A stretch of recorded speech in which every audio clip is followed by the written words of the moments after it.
Avant de runner le workflow, il va falloir mettre à jour le path, le chemin du fichier qu'utilise votre workflow, car vous avez fait une copie. Ici, l'input utilise un chemin relatif, donc cliquez sur cette petite flèche pour mettre à jour ce chemin, donc dans Files, Select File, et là choisissez le fichier Customer, dans où vous allez automatiquement vous y retrouver. C'est à l'intérieur du packaging que vous venez de télécharger, Externals numéro 1, Customer. Là, on est bon, et runner le workflow. Donc là, juste pour vous expliquer le contexte, nous avons en fait des magasins, plusieurs magasins à gérer, et nous avons aussi des informations liées aux clients de ces magasins, en fonction de la distance. Donc par exemple pour le magasin numéro 100, on a les distances de 0 à 3 miles, de 3 à 6 miles, de 6 à 9 miles, et à droite, les clients classés en fonction, par exemple, de leur revenu médian, de la médiane de leur revenu, de la médiane de la valeur de leur maison, et le nombre de clients, et la distance moyenne. Donc là, en fait, c'est des infos, voilà, sur les clients pour des magasins donnés.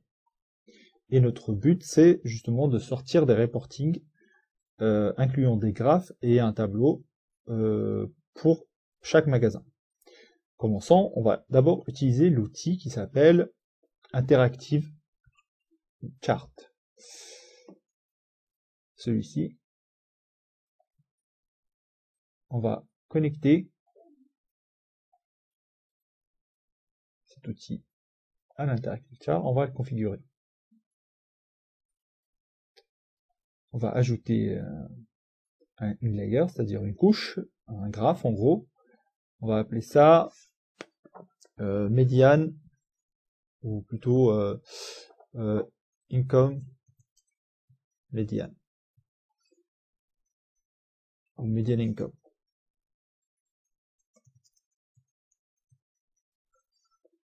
On va choisir un bar chart. Sur les X, c'est les rangs de distance, et sur les Y, les median income. Voilà. Donc là, on a les income médianes. Malheureusement, quand on fait ça, en fait, il nous donne la totalité des médianes. Nous, ce qui nous intéresse, c'est de le faire par magasin. Et pour faire ça, il faut aller dans le petit onglet qui s'appelle Batch. Et là, on l'active. Et on lui dit de grouper en fait nos rapports par store number, donc par magasin. Donc là, on obtient des chiffres un peu moins impressionnants. L'axe des median income n'est pas du tout adapté, il est beaucoup trop grand. Nous allons le changer en allant sur l'onglet Axes, et on va prendre le X, enfin plutôt le Y, et le mettre en auto. On va aussi faire le X d'ailleurs en auto. Et là, il est un peu plus adapté à nos montants. Maintenant, on va changer les couleurs. Pour styler un peu notre graphe, on va aller dans Layer. J'ai déjà prévu des couleurs pour ce graphe. Moi, je vais prendre celui-ci. CTRL-C, c'est F4D35E. Donc, on va cliquer ici. Et on va remplacer cette couleur ici pour avoir ce joli jaune. Nous allons ajouter à notre graphe des barres du prix moyen ou plutôt de la valeur moyenne des maisons, donc home médiane, plutôt la médiane de la valeur des maisons, en allant dans Layer, fait Add a New Layer, et on va appeler ça médiane home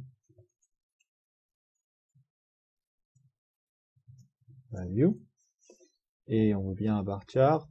On sélectionne sur les X la distance range, et sur les Y home median home value.